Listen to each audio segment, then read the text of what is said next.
Ma maison, je l'avais bâtie de mes propres mains, nourrie de rêves infinis pour mon fils. Je lui avais même transféré l'acte de propriété comme garantie, croyant à sa promesse que ce serait toujours ma maison. Mais quand il m'a déposée dans cette luxueuse résidence, expliquant que je ne voudrais pas le tracas de sa nouvelle vie, il ignorait que j'étais sur le point de lui révéler le tracas qu'il méritait vraiment. Avant de replonger, n'oubliez pas de vous abonner pendant que vous écoutez.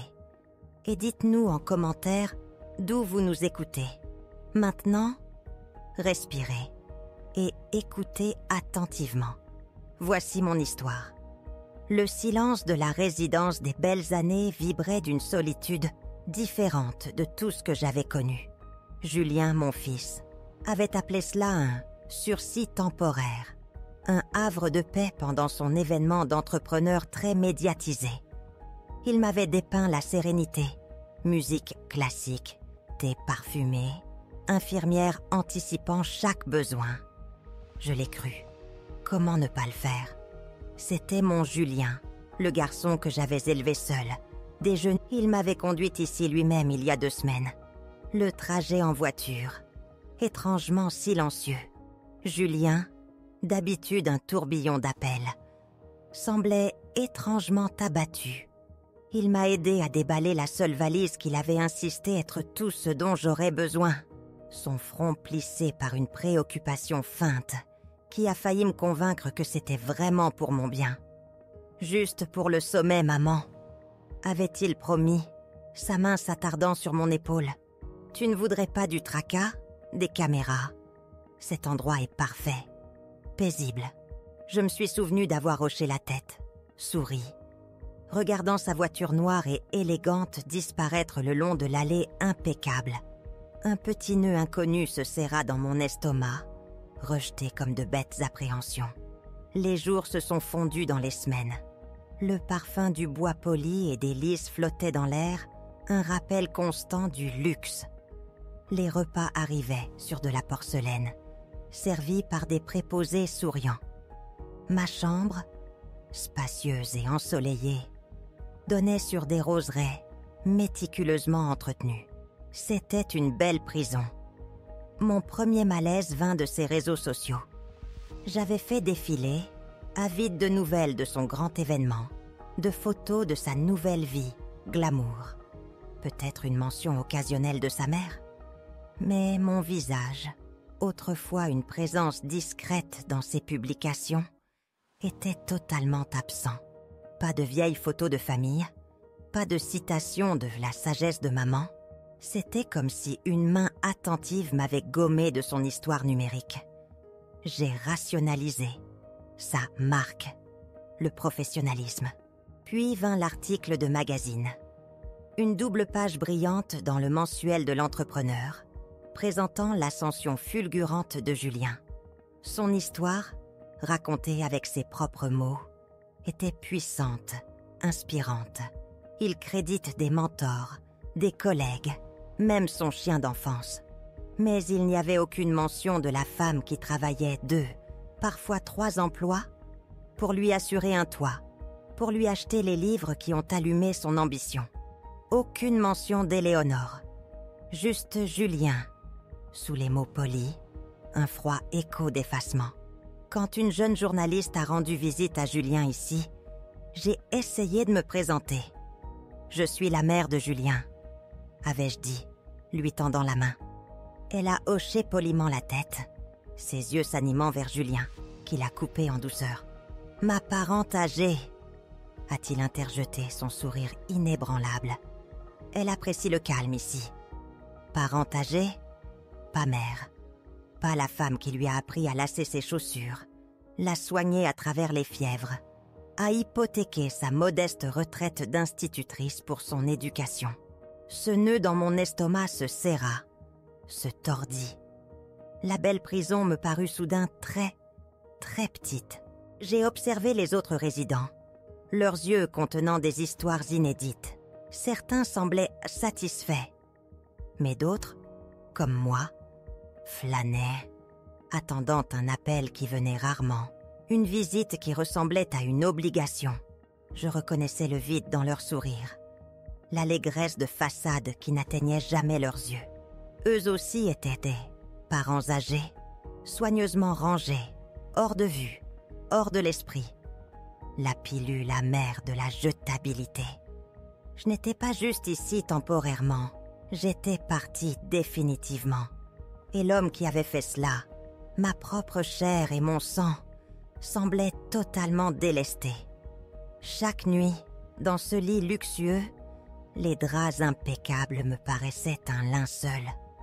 Comment avais-je, moi, une femme qui avait tout donné, pu être si totalement effacée? Le doux murmure de la résidence enflait, n'étant plus une paix, mais un silence assourdissant, m'ensevelissant plus profondément chaque jour qui passait. Avais-je été si aveugle, si confiante, que j'avais manqué la terrible vérité depuis le début? Le silence s'épaississait, lourd du poids des questions non posées et des vérités tues. Mes jours à la résidence des belles années tombaient dans un rythme monotone.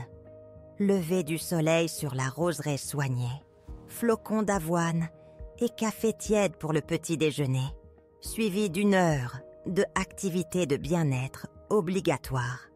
Un doux cours d'étirement ou une séance d'aquarelle à laquelle je n'assistais que rarement. Les déjeuners étaient fades, les dîners indistincts. Chaque repas, chaque hochement de tête poli d'un membre du personnel, chaque conversation vide avec un autre résident, me semblait une autre couture dans le rideau de velours que Julien avait tiré autour de ma vie. J'étais en sécurité, confortable et entièrement, sans équivoque, oubliée. Je passais la plupart de mes après-midi dans la véranda, un vaste espace aux murs de verre, donnant sur la même pelouse parfaite. C'est là que la plupart des résidents se rassemblaient, lisant leurs livres, somnolents dans des fauteuils ou fixant le vide au loin. Je préférais un coin isolé, sirotant une tasse de tisane de camomille, faisant semblant de lire le journal quotidien. Mes yeux survolaient les titres, mais mon esprit rejouait des fragments de mon passé. Les petites mains potelées de Julien enlacées aux miennes quand il était enfant, son visage sérieux le jour de sa remise de diplôme, l'enseigne en bois usé qui disait autrefois « le foyer d'Éléonore », un endroit qui était bien plus que 4 murs. C'était une vie, un héritage. Un après-midi, une femme s'est installée dans le fauteuil en face du mien. Elle s'appelait Simone. Elle était maigre, avec un regard vif et intelligent qui semblait ne rien manquer. Ses cheveux argentés étaient tirés en un chignon soigné. Et elle portait une paire de lunettes posées sur son nez, bien qu'elle ne lise pas. Elle me regardait. Au début, je me suis raidie, habituée à être observée comme un objet de curiosité, pas comme une personne. Mais le regard de Simone n'était ni vide, ni apitoyé. Il était perspicace, analytique. « Des gros titres agités aujourd'hui », dit-elle, sa voix étonnamment claire, coupant le calme murmurant de la pièce. J'ai jeté un coup d'œil à mon journal. « Toujours », répondis-je, ma voix un peu rouillée par le manque d'usage. Elle a ri, un son sec et entendu. En effet, mais je trouve que ce ne sont pas les gros titres qui comptent vraiment. Ce sont les histoires derrière eux, celles que les gens essaient d'enterrer. Elle a fait une pause, ses yeux se posant sur les miens, ou celles dans lesquelles ils essaient de vous enterrer. J'ai ressenti un choc. Elle avait vu l'indicible, le non-dit. La plupart des gens ici étaient experts en évitement poli. Simone était différente. « Vous êtes nouvelle ici, n'est-ce pas ?» a-t-elle poursuivi, son ton conversationnel mais sondant. « Vous nous avez rejoints il y a juste quelques semaines. Vous avez ce regard. Le regard du « je viens d'arriver au paradis » et j'ai réalisé que c'est une bien jolie cage. Un petit rire surpris m'a échappé. C'est si évident, ai-je demandé. Un frémissement de curiosité authentique. Une étincelle de connexion que je n'avais pas ressentie depuis des semaines. Elle a souri. Seulement pour ceux qui ont porté les mêmes chaînes. Bibliothécaire à la retraite, vous voyez. J'ai passé ma vie à creuser pour la vérité, à trouver ce que les gens espéraient rester caché à la vue de tous. Cela vous rend plutôt bonne pour remarquer les détails. Nous sommes tombés dans un silence confortable. Pourtant, il était chargé, vivant. Je l'ai étudié. Ses mains, étonnamment fortes, reposaient sur les accoudoirs. Ses yeux, bien cagés, brillaient d'une intelligence presque malicieuse. « Alors, quelle est votre histoire, Éléonore ?» a-t-elle demandé. Sa voix plus douce maintenant, presque invitante. « Si ça ne vous dérange pas que je demande, bien sûr. Pas celle que vous racontez aux infirmières ou aux visiteurs qui passent pour 15 minutes forcées. La vraie. Ma respiration s'est bloquée. La vraie. Celle du garçon qui s'accrochait autrefois à mes jupes. Maintenant, un homme qui m'appelait une parente âgée. Celle de la modeste maison, l'œuvre de ma vie, qui a d'une manière ou d'une autre échappé à ma prise, pour tomber dans la sienne, avec des promesses chuchotées puis commodément oubliées. Celle de la douleur constante, rongeante, de me savoir jetable. Pourrais-je vraiment la dire à voix haute ? Pourrait-elle vraiment comprendre ? J'ai regardé dans les yeux de Simone. Et pour la première fois depuis que la voiture de Julien s'est éloignée, j'ai ressenti autre chose que du désespoir. J'ai ressenti une parcelle d'espoir. Un fil fragile. C'est une longue histoire, Simone. Ai-je commencé ma voix à peine un murmure, testant le terrain. Une histoire de maison et de fils. Simone a simplement hoché la tête, son regard inébranlable, sa présence solide. « J'ai le temps », a-t-elle dit, sa voix une encre calme dans la mer turbulente de mes pensées. « Nous avons tous le temps ici, Éléonore. Cela, au moins, est quelque chose qu'ils ne peuvent pas nous enlever. » Ces mots sont restés en suspens dans l'air. Un défi silencieux, une invitation tacite à démêler la tapisserie de mon passé, fil après fil douloureux. À ce moment-là, j'ai su que ce n'était pas juste une autre conversation. C'était un début, mais comment commencer à raconter une histoire quand les fondations mêmes de votre vie ont été silencieusement, habilement démantelées? J'ai pris une profonde inspiration. Le goût de la camomille soudain amer sur ma langue. Et j'ai commencé à dérouler le fil de ma vie pour Simone. Ma petite maison, ai-je commencé, était plus qu'un simple endroit où vivre. C'était le foyer d'Éléonore. Ça sonne démodé, je sais. Mais c'était mon sanctuaire, mon tout. J'ai fermé les yeux un instant. Le souvenir est vif. Je l'ai acheté quand Julien était tout petit. J'ai économisé chaque centime de mon salaire d'institutrice. J'ai donné des cours particuliers après l'école. Et j'ai même fait des gâteaux pour la charcuterie locale le week-end. Chaque clou, chaque coup de pinceau, elle a été bâtie de mes propres mains et de rêves infinis pour son avenir. J'ai dépeint cette modeste maison de plain pied, nichée dans une rue tranquille, son jardin débordant d'hortensias. Ce n'était pas grandiose, mais c'était la nôtre. Julien était un garçon brillant. Ai-je poursuivi, ouvrant les yeux pour trouver Simone qui me regardait, son regard immuable, patient, tellement plein de vie, toujours à rêver en grand. Il parlait pendant des heures de devenir entrepreneur, de bâtir un empire.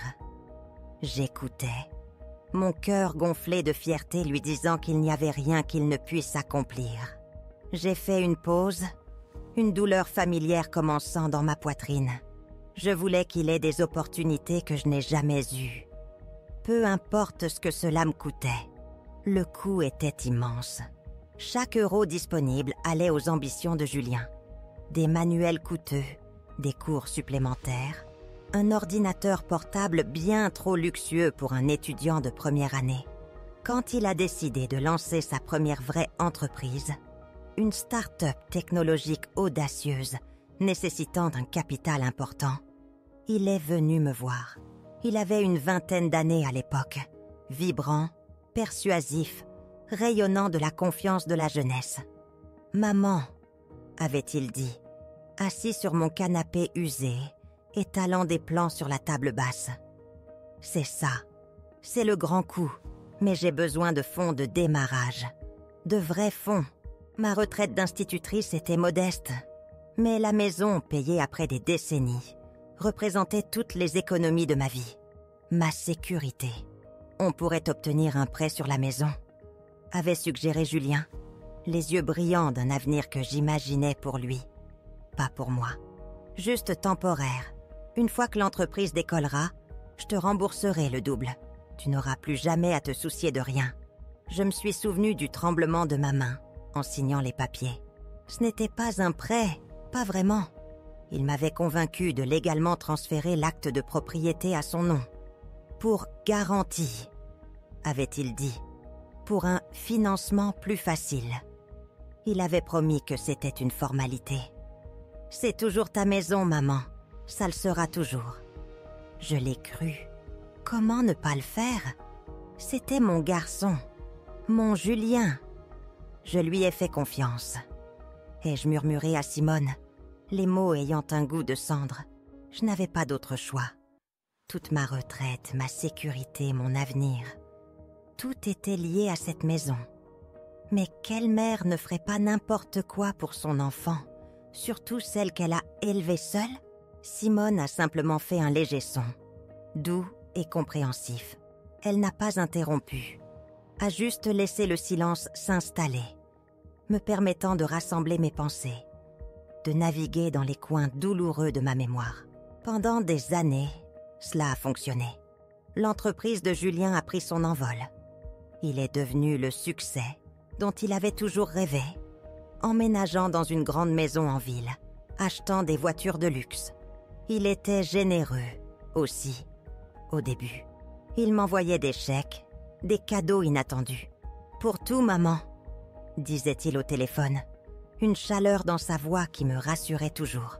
J'ai continué à vivre dans ma maison, mon foyer d'Éléonore. Désormais techniquement la sienne, mais toujours la mienne dans mon cœur. Les papiers légaux semblaient être des reliques oubliées, prenant la poussière dans un tiroir, comme il l'avait dit. Le subtil changement a commencé après son mariage. Son épouse, Léa, était belle, ambitieuse, d'un monde que je ne comprenais pas. Leur monde. Mes visites à leur maison en ville sont devenues plus courtes, moins fréquentes. Mes histoires de ma vie tranquille semblèrent banales, à côté de leurs anecdotes scintillantes de galas et de transactions commerciales. Quand j'ai mentionné la maison une fois, juste une remarque décontractée sur le besoin de réparer un robinet qui fuyait, le sourire de Léa s'était crispé. « Oh, Julien s'occupe de toutes ses propriétés, Éléonore. Ne vous en faites pas. Ses propriétés. » La phrase a atterri comme une pierre froide. J'ai commencé à me sentir comme une locataire, ai-je avoué, ma voix se brisant légèrement. Dans ma propre maison, mon fils, l'entrepreneur à succès, celui qui devait tout à cette maison, à mon sacrifice, a lentement commencé à me considérer comme un fardeau, pas un héritage. La prise de conscience avait été lente, insidieuse, 1000 petites blessures de mépris et de rejet silencieux, menant à cette cage dorée. Mais à quoi bon un sanctuaire quand les fondations mêmes sur lesquelles il repose ont été discrètement volées? Cela fait réfléchir, n'est-ce pas, si les sacrifices que nous faisons par amour peuvent parfois devenir les chaînes mêmes qui nous lient. La maison, autrefois une forteresse de souvenirs, était devenue un tombeau de promesses oubliées. Après avoir partagé l'histoire douloureuse de mon foyer d'Éléonore avec Simone, un étrange mélange de soulagement et d'amertume renouvelée s'est installé en moi. Soulagement parce que quelqu'un a enfin vu les fissures dans la façade parfaite de Julien. Amertume parce qu'admettre la profondeur de ma confiance aveugle piquait plus que n'importe quelle trahison. C'était une chose de ressentir le coup de son abandon. C'en était une autre de réaliser à quel point il avait habilement démantelé mon indépendance, pièce par pièce, utilisant mon propre amour comme levier. « Alors, vous lui avez cédé l'acte de propriété ?» affirma Simone, sa voix calme mais ferme. Non pas une question, mais une confirmation. Nous étions de retour dans la véranda. La lumière de l'après-midi, projetant de longues ombres sur le parquet poli. J'ai hoché la tête, une boule se formant dans ma gorge. « Pour un financement plus facile », a-t-il dit. « Une formalité.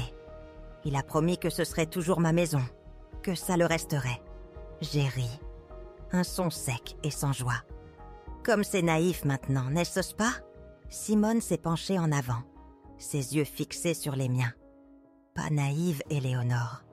Confiance, la confiance d'une mère. C'est une chose puissante et certaines personnes, elles savent comment l'exploiter. Ces mots, si simples soient-ils, ont résonné profondément. Il ne s'agissait pas seulement que Julien prenne ma maison. Il s'agissait qu'il prenne ma confiance, mon sentiment de sécurité, mon identité même bâtie sur le sacrifice. Les jours suivants ont été remplis d'une énergie agitée que je n'avais pas ressentie depuis des années. Julien a appelé 2 fois. Des conversations brèves et hachées, remplies de vagues nouvelles de son sommet très réussi. Il ne m'a jamais demandé comment j'allais. Il n'a jamais mentionné de venir me rendre visite. Chaque appel était un nouveau rappel du fossé qui se creusait entre nous. Il bâtissait un empire, et moi j'étais juste un détail, rangé proprement dans une résidence de luxe. « Avez-vous gardé des papiers ?» me demanda Simone un après-midi, brisant un long silence entre nous alors que nous observions un rouge-gorge particulièrement agressif chasser un oiseau plus petit d'une mangeoire. L'acte de propriété original, les accords de prêt, les lettres confirmant l'arrangement. Mon esprit s'est emballé, fouillant des décennies de souvenirs. « Je crois que oui », murmurai-je, dans un vieux coffre en cèdre, au grenier, à la maison. Les 3 derniers mots ont été comme un coup de poing dans le ventre. À la maison. La maison qui n'était pas la mienne. « Vous avez besoin de preuves, Éléonore », dit Simone, sa voix tombant presque en un murmure. « Dans ce monde, les promesses sont poussière. Le papier, c'est le pouvoir. » Ces mots ont allumé quelque chose en moi. Une petite étincelle de défi qui avait été étouffée pendant trop longtemps. Pendant trop longtemps, j'avais été passive, acceptant les miettes d'affection que Julien me jetait occasionnellement. Pendant trop longtemps, j'avais cru que l'amour finirait par triompher de l'égoïsme. Mais les actions de Julien ont prouvé le contraire. L'amour pour lui était une transaction. Et j'étais constamment du côté des perdants. Cette nuit-là, je suis restée éveillée, fixant le plafond, non pas désespérée, mais avec une clarté nouvelle. Je me suis souvenue du coffre en cèdre, une pièce sculptée à la main, un cadeau de ma propre mère, rempli de vieilles lettres, de photographies et de documents importants. Des reçus pour le premier vélo de Julien, ses bulletins scolaires de primaire. Et oui, les papiers du prêt immobilier. L'acte initial, peut-être même ce document de transfert malencontreux. C'était un lien tangible avec un passé que Julien s'efforçait si méticuleusement d'effacer. L'indignité d'être Éléonore, la parente âgée, brûlait toujours. Mais maintenant, cela alimentait un autre type de feu. Il ne s'agissait pas de vengeance, pas encore. Il s'agissait de validation. De me prouver, et peut-être finalement à Julien, que mes sacrifices n'avaient pas été vains, que ma vie avait une substance au-delà d'être son personnage secondaire, oublié. Je n'étais plus seulement triste, j'étais en colère, une colère tranquille, bouillonnante, qui ne cherchait pas à éclater, mais à révéler. Le lendemain matin, j'ai trouvé Simone dans la véranda, déjà plongée dans un livre. « Simone !» dis-je, ma voix plus ferme qu'elle ne l'avait tenté depuis des semaines. À propos de ces papiers, je crois que je sais où ils sont. Elle leva les yeux, une lueur de complicité dans ses yeux vifs. « Bien, » dit-elle, fermant son livre d'un claquement décisif. « Maintenant, comment les obtenir ?» Sa question flottait dans l'air. Un défi palpitant et terrifiant. C'était la première fois depuis des mois que je sentais que je ne faisais pas juste exister, mais que je planifiais. Planifiais de reprendre mon histoire. Mais une institutrice à la retraite et une bibliothécaire enquêtrice pourraient-elles vraiment déjouer un entrepreneur à succès, obsédé par son image et déterminé à enterrer son passé? Entrer dans la maison de Julien donnait l'impression de planifier un braquage de banque. Sauf que le coffre ne contenait pas de l'or, mais mon passé brisé. La question de Simone avait allumé une étincelle dangereuse en moi, repoussant le désespoir qui était devenu mon compagnon constant. Maintenant, assise en face d'elle dans le doux murmure de la véranda, la réalité de la situation s'est installée. Comment s'introduire dans son ancienne propre maison? Un endroit que vous avez légalement cédé, surtout quand elle est gardée par un fils qui a bâti un empire sur le secret et l'image? Julien est une créature d'habitude, comme la plupart des hommes qui réussissent. Commença Simone, sa voix basse, analytique, comme si elle disséquait un texte complexe. Elle avait sorti un petit carnet usé et un stylo de son sac. Et c'est une personnalité publique maintenant. Les personnalités publiques laissent des indices. Elle me regarda, une lueur vive dans ses yeux. « Dites-moi tout ce que vous savez sur son emploi du temps. » Celui de sa femme, Léa, aussi. Sont-ils matinaux? Voyagent-ils? Quel jour est le personnel de nettoyage là? Mon esprit, habitué à la réflexion tranquille, s'est soudainement mis en branle avec un but. Julien voyage constamment pour des conférences, surtout maintenant avec son grand sommet, dis-je, me penchant en avant. Léa, elle a son propre calendrier social. Déjeuner, vernissage. Elle n'aime pas être dérangée les mardis. C'est son jour de pilates. Et l'équipe de nettoyage vient les jeudis. Les mots coulaient, faisant remonter des détails que je n'avais pas réalisé me souvenir. De petites observations de mes dernières visites, quand j'étais encore autorisée au-delà de la cuisine. Simone griffonnait des notes, un léger sourire aux lèvres. Bien, les habitudes, la prévisibilité, ce sont nos alliés, Éléonore. Sa concentration était absolue, un baume pour mes émotions à vif. Elle ne me plaignait pas, elle me donnait du pouvoir. Maintenant, la maison elle-même. Système de sécurité, caméra, chien. Julien est très soucieux de la sécurité. Ai-je admis, un frisson me parcourant l'échine. Un système haut de gamme, j'en suis sûre. Et il avait un Doberman. Mais Léa n'aimait pas les poils. Je ne l'ai pas vu depuis des années. Simone a hoché la tête, imperturbable. Les systèmes électroniques peuvent être contournés, ou du moins surveillés. Les éléments humains, c'est là que réside le vrai risque. Qui d'autre a accès? Les femmes de ménage? Les jardiniers? Les voisins qui surveillent de près? Nous avons passé les jours suivants en conversation profonde, déguisés en discussions décontractées autour d'un thé. Simone avait une façon de poser des questions qui épluchaient les couches, révélant les vérités cachées sous des détails banals. Elle a posé des questions sur l'agencement de mon ancienne maison, l'emplacement du grenier, le coffre en cèdre spécifique. Était-il fermé à clé? A-t-elle insisté? Non, juste un loquet, ai-je répondu, une vague de soulagement m'envahissant. C'était sentimental, pas précieux. Les sourcils de Simone se sont levés. Pour eux peut-être. Pour nous, c'est inestimable. Elle a ensuite tourné son attention vers la résidence elle-même. Sortir ne sera pas facile, a-t-elle expliqué. Ils suivent les résidents. C'est pour notre sécurité, bien sûr, mais aussi pour s'assurer que nous ne causons aucun désagrément. Elle a proposé une ruse simple, un faux rendez-vous médical en ville. Un bilan de routine, Éléonore. Rien de suspect. Nous dirons que vous avez besoin d'un spécialiste particulier, que Julien approuverait, mais qui n'est disponible qu'un certain jour.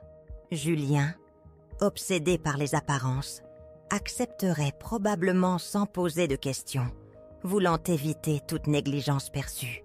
Mais même si nous sortons, me suis-je inquiétée? L'ampleur de la tâche pesant sur moi. Comment entrer? Nous ne pouvons pas simplement frapper. Et je n'ai certainement pas de double des clés. Les yeux de Simone ont pétillé. Nous n'avons pas besoin de clés, Éléonore. Nous avons besoin d'une fenêtre, ou d'une porte de derrière, ou d'un petit coup de main de quelqu'un qui se trouve juste au bon endroit, au bon moment. Elle avait un contact à l'extérieur, quelqu'un de son ancien réseau d'enquêteurs, un homme nommé Marc, spécialisé dans la récupération d'objets négligés. Toujours légalement, m'a-t-elle assuré, avec un sourire ironique. Marc observerait la maison, recueillerait des informations sur la sécurité, les habitudes du personnel. Il était nos yeux et nos oreilles à l'extérieur. Le véritable défi, expliqua Simone, était le timing. Le sommet de Julien battait son plein, ce qui signifiait qu'il était probablement absorbé par cela, distrait. C'était notre étroite fenêtre d'opportunité. Mais cela signifiait aussi qu'il était à son plus haut degré de visibilité publique, le plus vulnérable au scandale. Le moindre faux pas de notre part pourrait nous exploser au visage, non seulement pour lui, mais pour moi. Je pourrais être considérée comme délirante, une vieille femme confuse. Les enjeux semblaient incroyablement élevés. La peur était toujours là, un nœud froid dans mon estomac. Mais maintenant, elle était mêlée à une farouche détermination. La pensée de ces documents, enfouis dans ce coffre en cèdre, me remplit d'un étrange sentiment de pouvoir. Ils étaient plus que de simples papiers. Ils étaient la preuve tangible de mon sacrifice, de ma vérité. Julien m'avait dépouillé de ma dignité. Mais il n'avait pas brûlé les preuves. Pas encore. Et j'allais les récupérer, quel que soit le risque. C'était mon combat maintenant, non seulement pour moi-même, mais pour chaque autre parent âgé qui avait été discrètement effacé. Étais-je enfin prête à sortir de l'ombre et à affronter la lumière crue d'une vérité que Julien avait si soigneusement enterrée? Le plan de la rédemption semblait terrifiant de réalisme, alors que Simone déroulait un diagramme dessiné à la main de la propriété de Julien sur sa petite table polie. Sa chambre, contrairement à la mienne, était spartiate, méthodique, reflétant son esprit vif. Elle manquait de l'opulence douillette, des espaces communs de la résidence. Un choix délibéré. Je le sentais. Mon cœur battait la chamade contre mes côtes. Un roulement de tambour d'anxiété et une étincelle de quelque chose de nouveau. L'anticipation. Marc a observé, expliqua Simone, son doigt traçant une ligne de la rue à l'arrière de la maison. Il a confirmé que le système de sécurité est de premier ordre, comme prévu. Capteur infrarouge, détecteur de mouvement. Mais il y a un angle mort. Elle a montré un groupe de vieux chênes près de la clôture arrière. Le vieux jardinier, il est méticuleux, mais il ne taille jamais ses branches passives de l'intérieur. Elles obscurcissent une petite section de la clôture et une des fenêtres du rez-de-chaussée. C'est une vieille fenêtre à battants, probablement d'origine. Julien en a remplacé la plupart, mais a manqué celle-là. Probablement juste un espace de rangement maintenant. Une lueur d'espoir, minuscule mais persistante, s'est allumée en moi. Mon grenier, mon coffre en cèdre, la preuve tangible de ma vie perdue. Ils étaient à portée de main. Nous avons parlé pendant des heures, planifiant minutieusement. Notre rendez-vous médical fut fixé au mardi, jour de Pilate de Léa, quand l'équipe de nettoyage serait partie, et Julien, selon son agenda public, donnerait un discours d'ouverture à travers le pays. Le timing se jouait sur le fil du rasoir. « Les infirmières vous prépareront, Éléonore, » dit Simone, sa voix calme. « Elles penseront que c'est une prise en charge habituelle. Marc sera là, dans une voiture discrète. Il jouera votre chauffeur, sans éveiller les soupçons. » La pensée de Marc, un homme que je n'avais jamais rencontré, étant mon complice, était à la fois troublante et étrangement réconfortante. Simone parlait de lui avec une confiance sereine, un témoignage de leur histoire commune. Il est fiable, invisible quand il le faut. Il comprend les enjeux. Et les enjeux étaient immenses. Si nous étions prises, Julien pourrait le présenter comme la divagation d'une vieille femme confuse, renforçant son récit de ma capacité diminuée. L'humiliation publique serait totale. L'effacement, complet. Le matin de notre excursion prévue se leva, lumineux et faussement paisible. Je ressentais un papillonnement nerveux dans mon estomac qui n'avait rien à voir avec le petit déjeuner. Mes mains tremblaient en boutonnant ma simple blouse, choisissant une paire de chaussures de marche pratiques, plutôt que les pantoufles douces que je portais habituellement. Simone me rejoignit dans la véranda, un regard entendu dans ses yeux. « Prête pour votre bilan de santé, Éléonore ?» demanda-t-elle, sa voix légère. Mais son regard portait un sens plus profond. J'ai hoché la tête, avalant difficilement. Autant que je pourrais l'être, l'infirmière du matin habituelle, une femme bienveillante nommée Marthe, m'a aidée à m'installer dans le fauteuil roulant. « Quelle belle journée pour une sortie, Madame Leclerc !» gazouilla-t-elle, me poussant vers l'entrée principale. Ma respiration se coupa. Madame Leclerc, pas Éléonore, pas l'institutrice, la mère, la femme propriétaire de sa maison. C'était un rappel subtil de l'identité que Julien m'avait attribuée, une identité que je luttais maintenant pour rejeter. L'entrée principale, d'habitude un lieu d'arrivée discrète, ressemblait à une scène. Chaque regard désinvolte d'un résident de passage, chaque hochement de tête poli d'un membre du personnel semblait être un projecteur. Mon cœur battait la chamade. Dehors, une berline sombre et banale était à l'arrêt sur le trottoir. Marc, c'était un homme aux gestes silencieux, bâti comme un vieil arbre, robuste et enraciné. Il a ouvert la porte passager d'un bref hochement de tête, ses yeux rencontrant les miens juste une seconde. Une évaluation rapide, professionnelle. Il n'a pas parlé. Il m'a juste aidé, doucement à passer du fauteuil roulant à la voiture, attachant la ceinture de sécurité avec une aisance habituelle. Marthe salua de la main, son sourire inébranlable, inconsciente. Alors que Marc s'éloignait, la résidence des belles années, avec ses pelouses impeccables et son calme trompeur, diminua dans le rétroviseur. La liberté, aussi temporaire soit-elle, avait le goût de la poussière et des gaz d'échappement. Le trajet fut silencieux. Marc naviguait les rues familières de la ville avec une précision quasi chirurgicale. Il connaissait les raccourcis, les ruelles discrètes. Chaque virage me rapprochait de la maison de Julien, de ma maison. Le quartier commençait à me sembler familier, les rues bordées d'arbres, l'architecture distincte des maisons. Mon cœur serra sous une douleur nostalgique, puis s'endurcit de résolution. Ce n'était pas une visite nostalgique, c'était une mission. « Nous sommes à quelques pâtés de maison », dit enfin Marc, sa voix un grondement sourd. La circulation est fluide, pas de visiteurs inattendus près de la cible. Sa terminologie était clinique, détachée. Mon « chez-moi » était une cible. C'était un rappel brutal de la nouvelle réalité dans laquelle j'étais entrée. L'élégant manoir moderne, apparu, plus grand que dans mes souvenirs, presque imposant, fraîchement peint, aménagement paysager coûteux. Il paraissait grandiose, prospère, exactement l'image que Julien cultivait. Mais il semblait étrange, une forteresse que j'avais aidé à construire, maintenant dressée contre moi.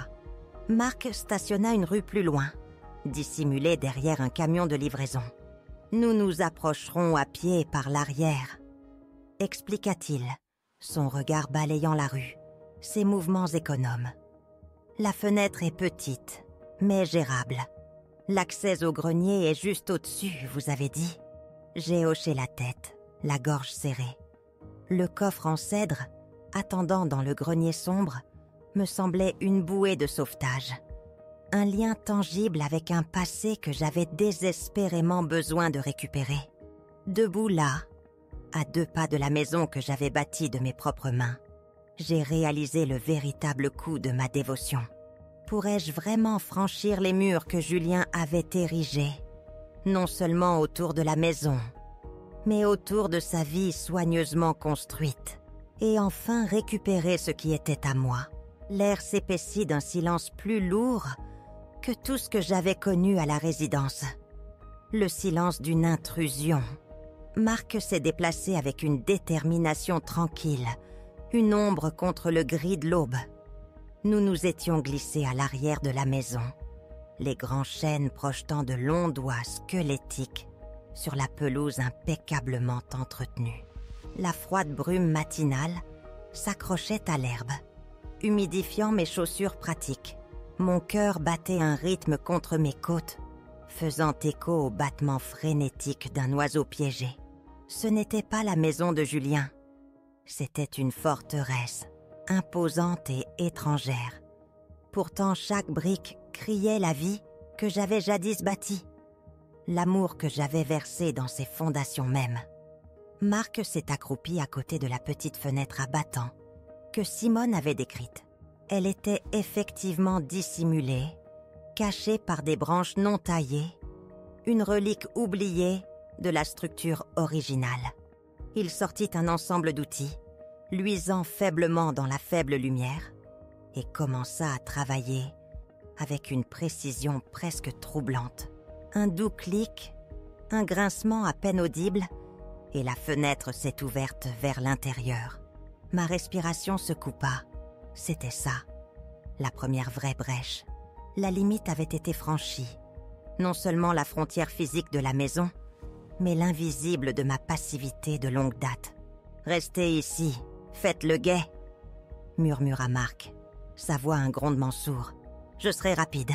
Dirigez-moi vers le grenier. »« 3e étage, » murmurai-je, la voix rauque. Tout en haut, dernière porte à droite. Il y a une échelle escamotable pour le grenier. Mes yeux balayèrent l'immense maison silencieuse. Un mélange de vieux souvenirs et de nouvelles angoisses tourbillonnant en moi. Il était dedans. Ma propre maison. Pourtant, j'étais dehors, comme une voleuse dans la nuit. L'ironie avait un goût amer dans ma bouche. Les minutes s'étirèrent en une éternité. Chaque bruissement de feuilles, chaque sirène lointaine, semblait magnifiée, menaçant de nous exposer. Mon regard ne quitta jamais l'ouverture sombre de la fenêtre. Et puis, une ombre réapparut. Marc, émergeant de l'intérieur sombre, un petit coffre en bois usé, calé solidement sous son bras. Mon coffre en cèdre. Ma respiration s'échappa dans un soupir rauque, de soulagement pur et non altéré. Il me le tendit, le bois frais contre mes doigts tremblants. Il était plus léger que dans mes souvenirs. Ou peut-être étais-je plus forte. Nous nous sommes glissés de nouveau par la fenêtre, Marc la refermant et la sécurisant avec soin, ne laissant aucune trace. L'évasion ressembla à un rêve, rapide et silencieuse. Il me reconduisit à la voiture garée une rue plus loin, la tension ne s'apaisant que légèrement, une fois les portes refermées. À l'intérieur de la berline, le monde semblait plus sûr. Mes mains tremblaient encore, tandis que je les passais sur le bois vieilli du coffre en cèdre. « Vous l'avez trouvé », dis-je, une vague d'émotion profonde m'envahissant. « Merci, Marc. Merci. » Il a simplement hoché la tête, les yeux fixés sur le rétroviseur, s'assurant que personne ne suivait. Son silence était un réconfort, un contrepoint calme à la tempête qui faisait rage en moi. De retour à la résidence des belles années, nous avons exécuté le retour aussi en douceur que le départ. Marthe, l'infirmière, nous a accueillis avec un sourire joyeux, totalement inconsciente de l'opération clandestine qui venait de se dérouler. Elle me ramena en fauteuil roulant à ma chambre, bavardant de son jardin, et l'illusion sans faille de mon rendez-vous médical tint bon. Seule dans ma chambre, le soleil peignant maintenant le jardin de roses de teintes vibrantes, je posai le coffre en cèdre sur mon lit. Il semblait petit, presque insignifiant. Pourtant, il portait le poids des décennies. Avec des doigts tremblants, je soulevai le loquet. À l'intérieur, nichés parmi de vieilles lettres et des photographies passées, se trouvaient les documents. L'acte de propriété original de ma maison, acheté du fruit de toute une vie. Les relevés hypothécaires à mon nom. Et oui, les papiers de transfert, signés il y a des années, accordant à Julien la propriété, avec sa signature fluide, contrastant nettement avec mon écriture soignée d'institutrice. Sa promesse, écrite à l'encre, que c'était une formalité, que ce serait toujours ma maison. Les mots sonnaient comme une cruelle plaisanterie maintenant. Mais tenant ces papiers, la preuve physique de mon passé, quelque chose a bougé en moi. Il ne s'agissait plus seulement de la maison ou de l'argent. Il s'agissait de mon histoire. Celle que Julien avait essayé d'effacer. Celle qu'il avait essayé d'enterrer. Elle était là, dans mes mains, indéniable. Simone avait eu raison. Le papier était pouvoir. Et pour la première fois depuis très longtemps, j'ai ressenti un frisson d'autre chose que la peur. J'ai ressenti la brûlure froide et constante d'un objectif. La preuve était indéniable. Mais quel serait le véritable coup de la découverte d'une vérité que Julien s'était tant battu pour garder enfouie? Le poids du coffre en cèdre sur mes genoux me semblait plus lourd que toute décision que j'ai jamais prise. Pourtant, en son sein reposait la légèreté inattendue de la vérité absolue. Simone et moi étions assises dans la véranda, la lumière du matin inondant la pièce, éclairant les documents étalés devant nous. L'acte de propriété original, audacieux et sans compromis. À mon nom de jeune fille. Les anciens relevés hypothécaires, preuve de chaque paiement unique et minutieux. Et la déclaration dactylographiée et signée de Julien, stipulant que le transfert était purement pour garantie et que la maison serait toujours la maison d'Éléonore. L'ironie était si flagrante qu'elle en était presque cuisante. « Ceci !» affirma Simone, tapotant un doigt élancé sur la lettre signée de Julien, et l'arme. Non pas parce que c'est une preuve légale irréfutable. Il argumenterait que c'était une démarche commerciale nécessaire, facilement écartable au tribunal, sans autre preuve. Mais parce que cela expose le récit, cela révèle le mensonge, sous la surface polie qu'il a construite. Sa voix était basse, pourtant chaque mot atterrissait avec la précision d'un maître d'échecs, faisant un coup crucial. Nous avons parlé pendant des heures, non pas de vengeance, mais de clarté. Le but n'est pas de le détruire, Éléonore, expliqua Simone, les yeux fixés sur les miens. C'est de récupérer votre récit, pour que vos sacrifices soient vus, votre dignité restaurée. Il a choisi de vous cacher. Maintenant, le monde va voir pourquoi. Nous avons opté pour le bulletin communautaire.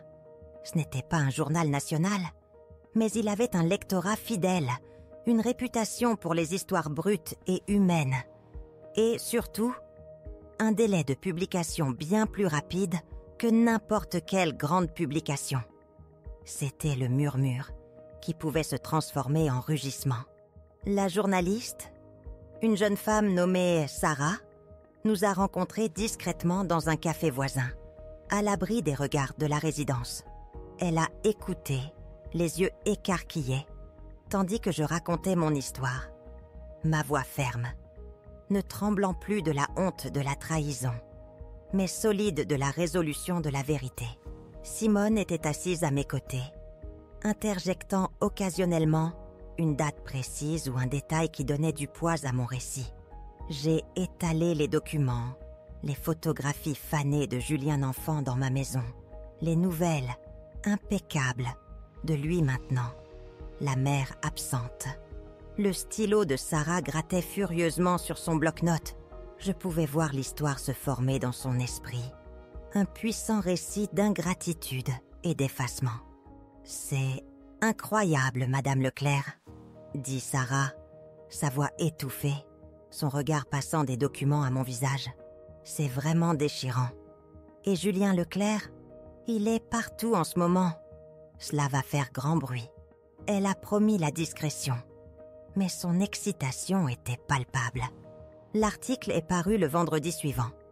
Ce matin-là, un bourdonnement différent emplit la résidence des belles années. Habituellement, c'était le doux murmure du petit déjeuner, le froissement des journaux du matin. Mais aujourd'hui, le bourdonnement était plus aigu, plus agité. J'étais assise à ma place habituelle dans la véranda, un exemplaire de l'écho communautaire, plié avec soin sur mes genoux, délibérément non lu. J'observais. D'abord, Agnès, une femme dont le fils n'appelait que pour son anniversaire, a pris un exemplaire. Ses yeux, d'habitude placides, s'écarquillèrent. Elle a coudoyé sa voisine, puis une autre. Des murmures ont parcouru la pièce. Quelques minutes plus tard, l'une des jeunes infirmières, faisant défiler son téléphone, a haleté doucement. Le téléphone d'un autre résident s'est allumé. Une alerte de message texte, suivie d'un halètement de surprise. Lentement, presque imperceptiblement, l'énergie de la pièce a changé. Les têtes se sont tournées. Les yeux ont cligné vers moi, non pas avec pitié, mais avec quelque chose qui ressemblait à de l'admiration. Ou peut-être de la reconnaissance. À la télévision dans le coin, une chaîne d'information locale diffusait un reportage sur la dernière initiative philanthropique de Julien Leclerc. Le visage de mon fils, projeté en grand, confiant, totalement inconscient, remplissait l'écran. J'ai observé les autres résidents. Leurs yeux, bien que jetant encore un coup d'œil à l'écran, étaient maintenant plus attirés par leur téléphone, par les pages froissées de l'écho communautaire. Quelques-uns ont ouvertement montré leur téléphone du doigt, puis subtilement, presque inconsciemment, vers moi. Les murmures devinrent plus forts, plus audacieux. « Vous avez vu ça, Julien Leclerc ? Sa propre mère. Le culot de cet homme. J'ai vu Madame Dubois, une femme qui habituellement bavardait de parties de bridge, tenant le journal, la bouche bée.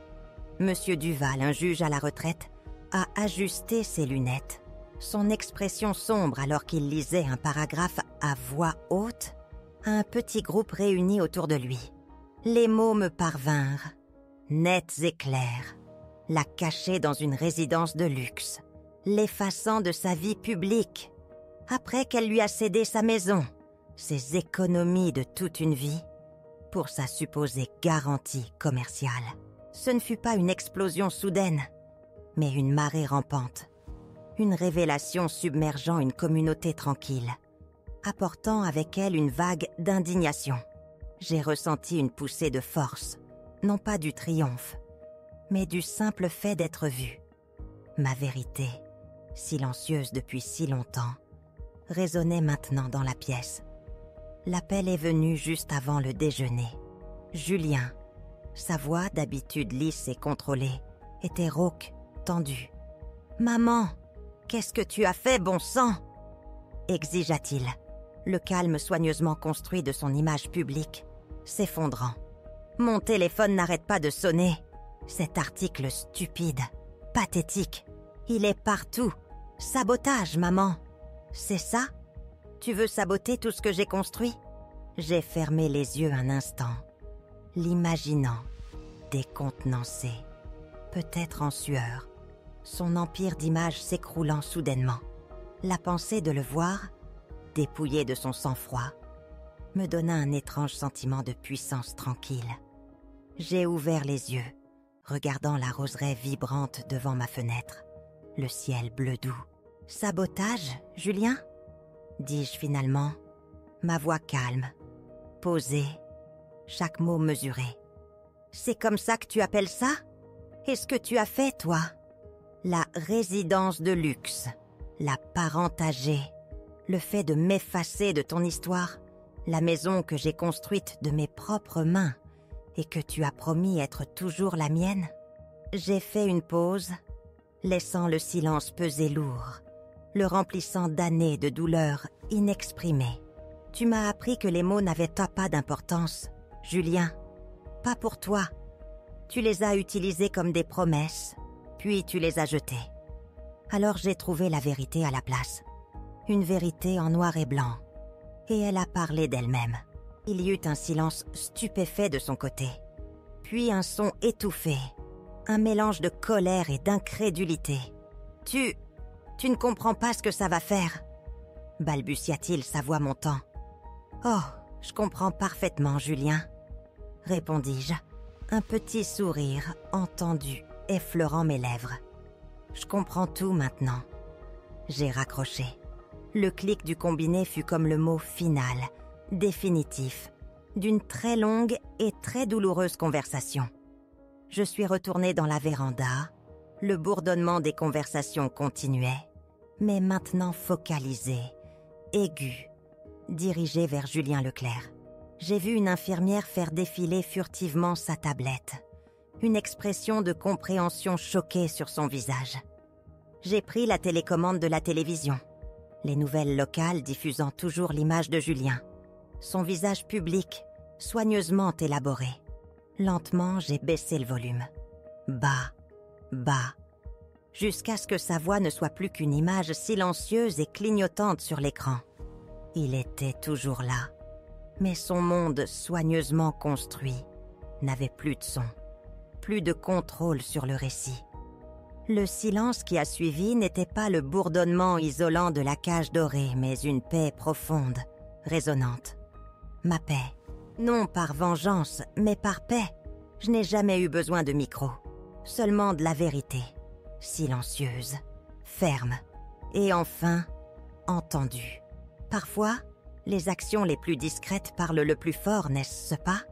Quelle est une vérité cachée que vous avez vue enfin mise en lumière?